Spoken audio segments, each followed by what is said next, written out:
Number one is hide what others will exploit. What we're talking about is the Aspie's arsenal for self-defense.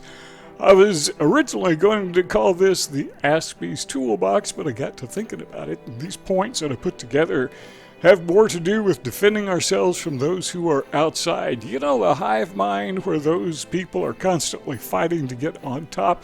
Well, they don't stop to do that when they come into the uncanny valley where I live. They still are trying to fight to get on top of everyone else. It's just their nature. It's the way they do it. And they look for vulnerable things in our personalities, our traits, our lives, anything they can exploit, they will go after that. So those weak spots in your life, those things that cause you pain, they love to find out what those are. Now, if the person is a full-blown psychopath or a full-blown narcissist, I mean, they will really go after you. But the other three people in the hive mind, the neurotypical people, maybe not quite so much as others, but still, why take a chance? Try to hide those weaknesses and the things that cause you pain if you can. A lot of times, we just can't do it. Number two is this: make a kind act list. Yeah, seriously. Years ago, I started doing this, and because I would go through life and people were so mean and so rude and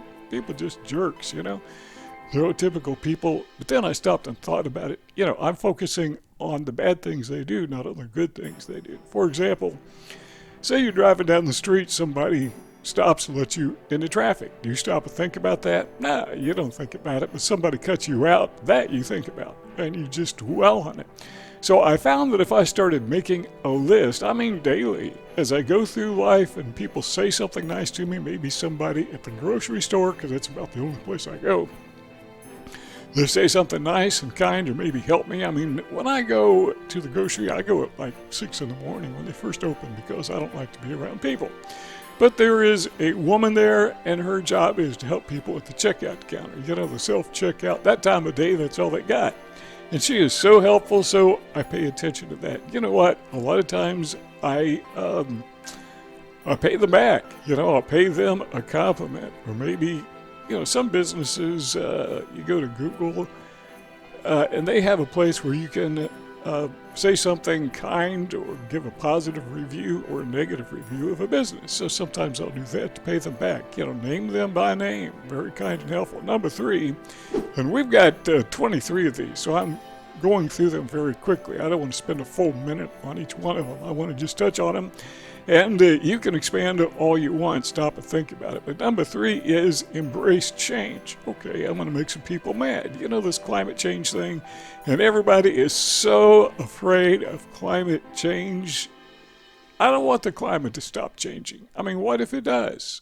The climate has always changed. As long as there's been a climate, it's been changing. Yeah, I know what they mean. They mean man-made climate change is what they're fighting against, but they're using, I don't want to say it's a terror tactic, but it's a scare tactic to get us to comply with whatever it is they want. Sometimes it's good, sometimes it's bad, but the point is they're using change as a fear tactic. I don't want that kind of change. I want things to keep changing because, well, that's how we grow. Now, imagine when you were born. I was born 70 years ago, 70 years and I don't know, maybe 9 months ago.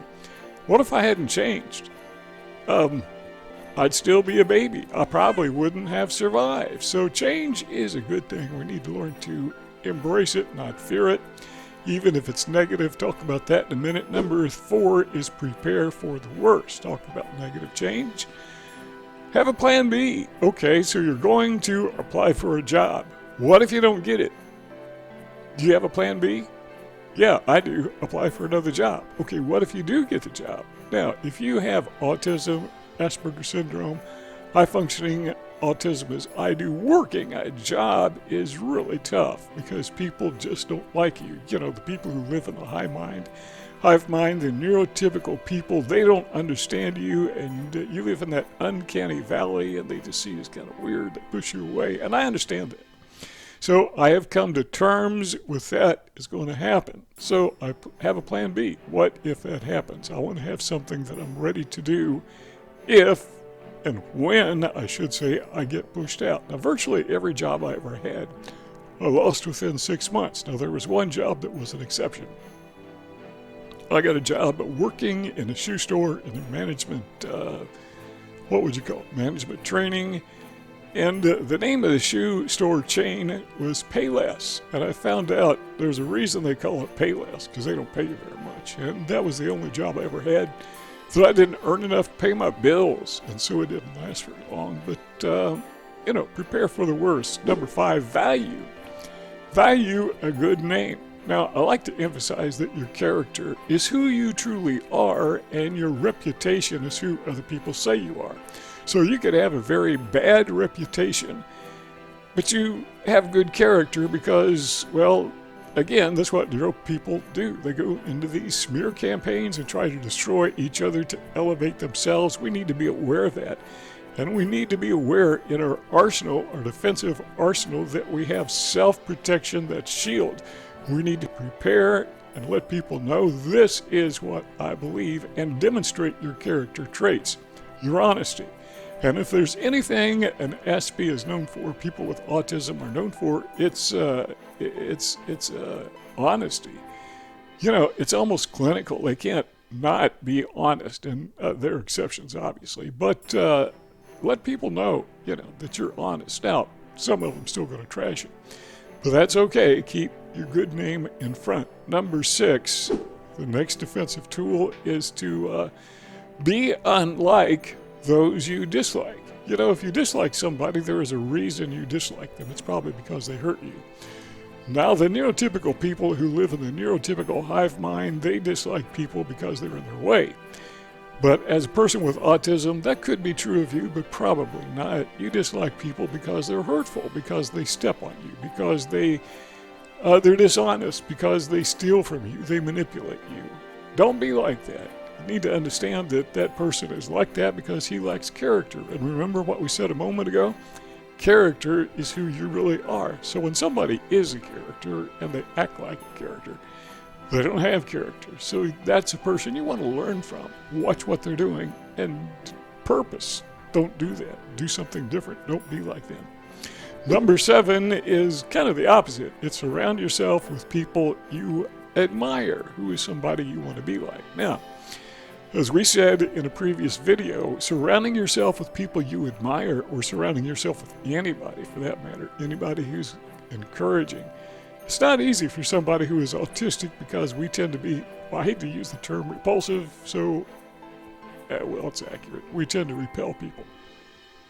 So they see in us, in our uncanny valley, something, that little tweak in our personality that they find repulsive. So it's hard to surround ourselves with people that we admire. But if you can, you want those people in your life. And if you can't, or even if you can, you can find them virtually through books, or through videos like you're watching now. There's a lot of places where you can work with people and expose yourself, your mind to people and their minds to you, even though they're not they're in person. So a good example of that, I think, is how this works. Is I read somewhere that children in Australia tend to speak with American accents. Autistic people, children with Asperger's, tend to speak with American accents because they surround themselves with television and they hear American accents all day long. They don't interact with other people. They're in that uncanny valley. And so that's what they pick up on. We can do the same thing, but in a positive sense. Maybe it's just television, maybe it's YouTube, maybe it's a book we read, maybe it's an article we're reading, but we're exposing ourselves to these people who have positive minds, people we admire, so that becomes who we are. And I heard this somewhere else, I don't know who originated it, but they say that you are the summation of your 5 closest friends, because those people influence you. Listen to my wife on the telephone. I can almost always tell the person to whom she is speaking, with whom she is speaking, by the way she talks, because the other person influences her, and that's true of everybody. Number 8 is don't focus on money alone as wealth. By the way, nothing wrong with focusing on money when it comes to be fiscally responsible. But a lot of times we think money is happiness, and so we try to be as wealthy as we can so we can be as happy as we can, and we find out that doesn't work. I was watching a YouTube video the other day, and this is all the guy was doing. He was interviewing people, a lot of them were young people, and he was asking them what makes you happy, and nearly all of them said money. And he would then ask him how much money, and one guy said, well, at least $1 million. What I've also learned is when people become millionaires and you ask them, are you happy? Typically they say, well, not completely, and then you ask what would make you more happy, and they say another $1 million. So don't know how true that is, but you got to keep in mind that wealth is not just money. Wealth is relationships, and those of us who have autism know how rare those could be. So for us, a close, genuine relationship becomes all that more valuable. Those are the things we should value more than money. Our families, our responsibilities. Number 9 is this: listen more than you speak. And the reason is the more you listen, the more you learn.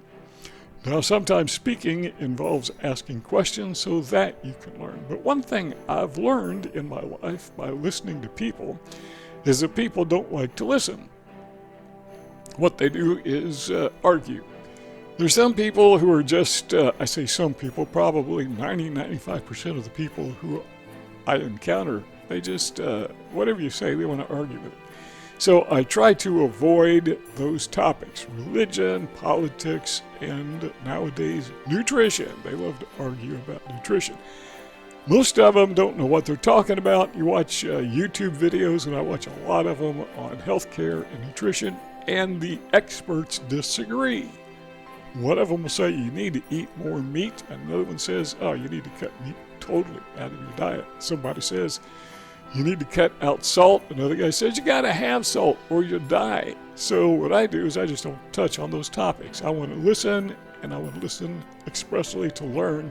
But it's okay to talk. I'm not saying that. I'm just saying that put the focus on listening. Number 10 is embrace failure as a teacher. Some things just don't work, and I think it was Thomas Edison who said, somebody said, he failed 10,000 times before he invented the light bulb. And he said, no, I just found out 10,000 things that didn't work. He learned what didn't work, and he was just on a discovery tour or trip of discovery. So don't think of your failures as anything other than discoveries, finding out what doesn't work. What I have found is the road to success is paved with failures. The more you fail, the closer you get to success. So yeah, you're walking down the road. What am I stepping on here? Oh, those are failures. They're moving me forward. Number 11 is think before you respond. Somebody does something or says something that you find offensive, and if you're an Aspie, you are a person with autism, this happens to you all the time. Could be family, could be at work, wherever you're around people, they are going to be offensive. Now, this is one of the very first things we talked about, making that list when people aren't offensive, when they are positive. Because quite frankly, at least in my life, people have been more kind than they've been mean. It's just that the hateful things, the mean things stand out.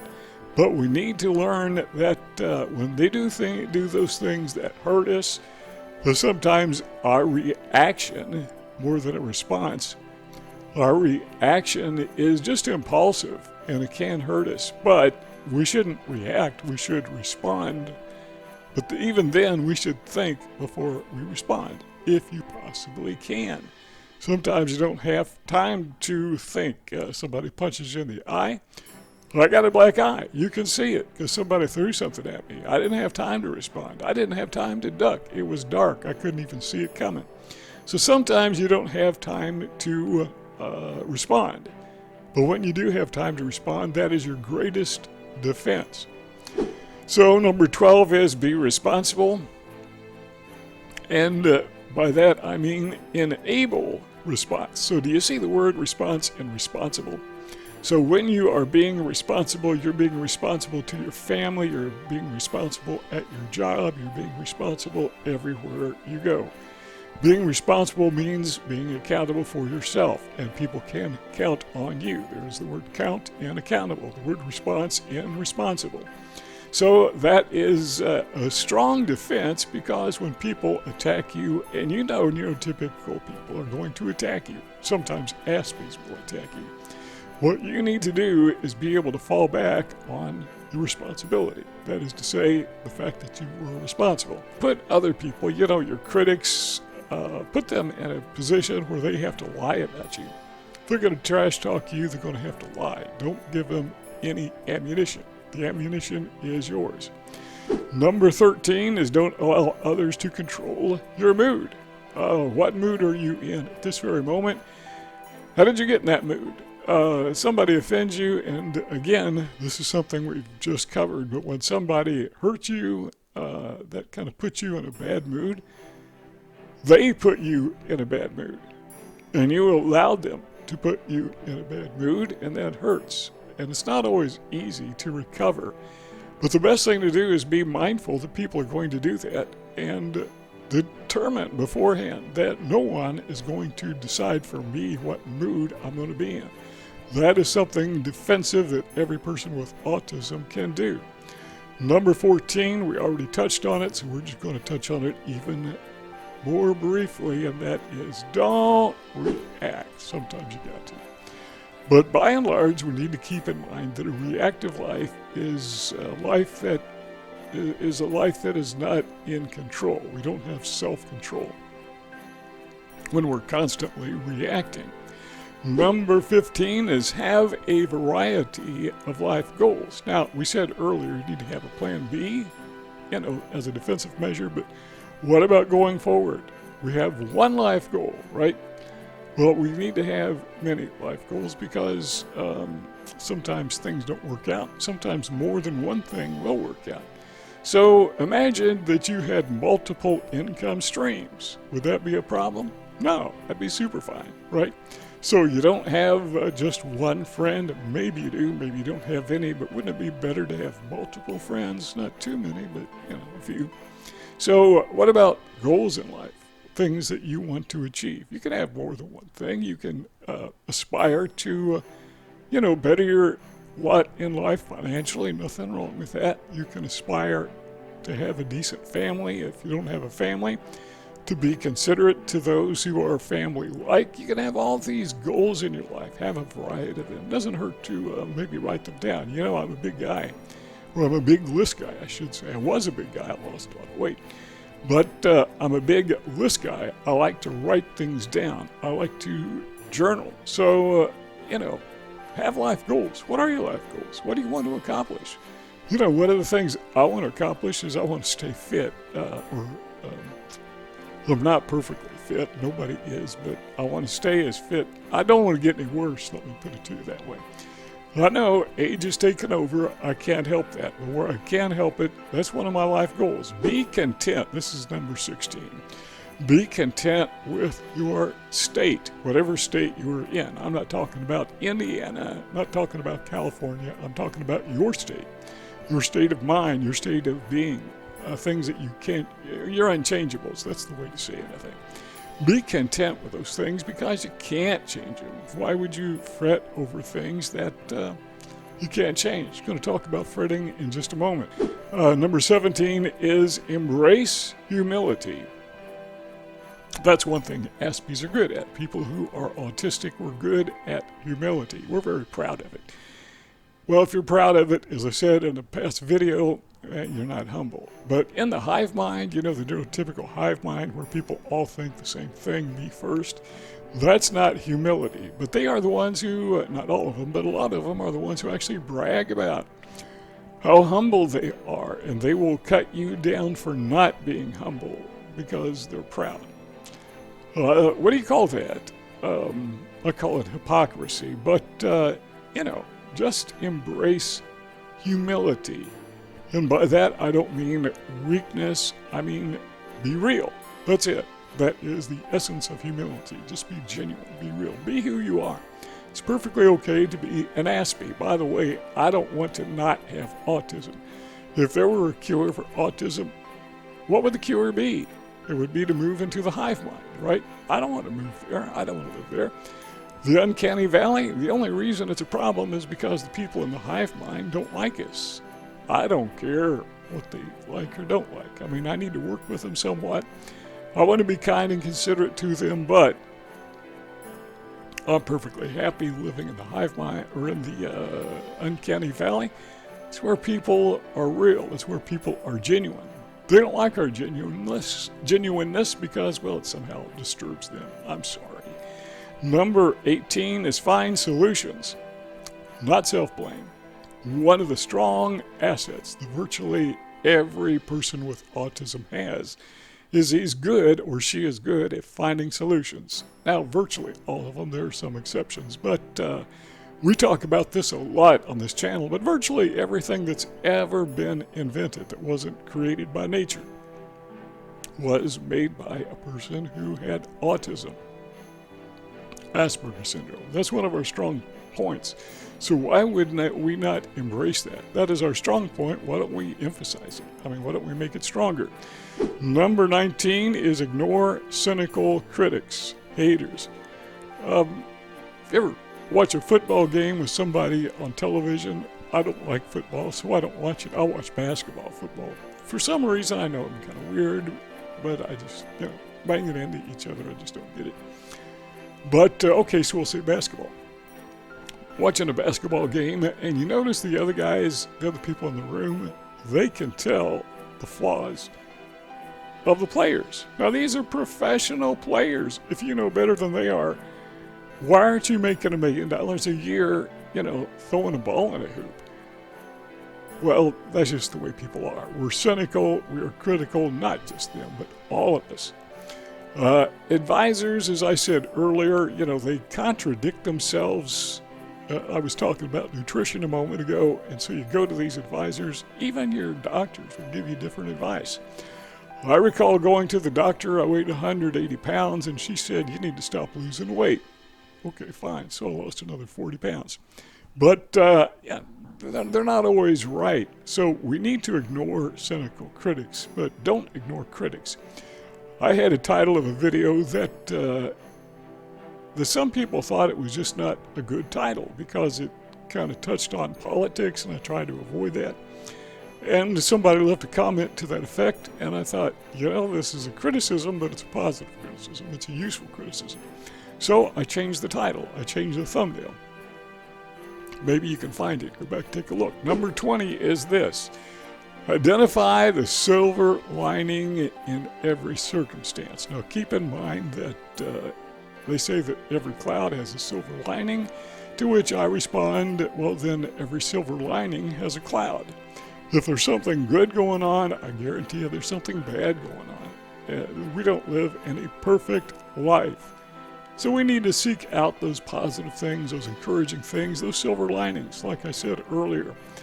Why not make a list every time somebody is kind and considerate to you so you can refocus your brain, so you can override your hard drive that is storing all these memories of the hateful, negative things that people say to hurt you. And you overdrive that by consciously taking note of the silver lining. It's there. That doesn't mean the cloud is gone. It means the cloud is there. Good way to look at that. The way you know a cloud is there is there's a silver lining. Now I'm sitting here at my desk. I'm looking out the window. It's, what time is it? It's 5:39. And I'm looking westward, and you know what I see? I see pink clouds. I see a silver lining. That's a pink lining. Out my window even as we speak. But you know what's with it? There's a cloud. I'm okay with that because clouds have silver linings, life circumstances. Every single one of them you could possibly think of has something about it that you can focus on. That's not to say to ignore the clouds. If you do, you're going to get wet. You're going to get stuck in a tornado or a rainstorm. Don't ignore those. But number 21 is don't fret. So this is the way that I like to say it. If you can't control it, fretting or worrying is another word for it, does no good. If you can't control it, why fret about it? It's not going to change anything. Okay, what if you can control it? Well, then there's no need to fret. There's no need to worry. So either way, if you can control it, fretting does no good. If you can control it, then you don't need to fret about it. There's nothing to worry about. Number 22, and we're getting to the end, is be grateful. This is not an act. This is an attitude. The act follows the attitude. So if you try to fake the attitude by creating an act, it's hypocrisy. It's not genuine. It's not real. You can do that. Neurotypical people do that all the time. They live in a fake universe. They're constantly wearing masks. And it's okay to wear a mask, because it helps you to communicate. But when it's hypocritical, that's when I think it becomes a flaw. And again, as I said earlier, make a list of things that people do that are positive. So be grateful. Make a list of things to be grateful for. Thanksgiving, we have an entire holiday in America that is dedicated, in the United States of America, that is dedicated to being grateful, being thankful for what we have. That's a good thing. If you're not happy with what you've got, I don't know who said this, but I'm quoting somebody else. If you're not happy with what you've got, you won't be happy with what you get. So happiness is not a collection of things you possess or even life circumstances. Happiness is a state of mind that you choose to have. Now, I can think of some really tough circumstances where it would be very difficult to be happy. But we touched on this earlier when we said just be content. Embrace your circumstances, particularly those circumstances that you can't change. Just be grateful. If you're not happy again with what you got, not going to be happy with what you get. Number 23. And this is one that we touched on earlier, but I'm going to make it its own exclusive point. And that is success is paved with stones of failure. Don't resent failures. Don't resent those hard times because they are there for a reason. I guarantee you, everything that you can see that was invented by people who had autism probably, when they were inventing those things, they wouldn't even exist if they didn't have failures on their way to making those inventions. If you got something out of this video, and I know you did, if you got something out of this video, or I hope you did, subscribe to our YouTube channel, then click the bell and YouTube will be notified by you that you are to be notified by them, that you want to be notified when we upload new videos, which I try to do every day, but if I can't think of anything, I don't upload a video just to be making one. But yeah, subscribe, give this video a thumbs up if you think it deserves it. Don't forget to leave a comment if you got some input to add, and if you would share this on social media, that helps us a lot. And that's the best way you can say thank you, is just helping us get these videos out.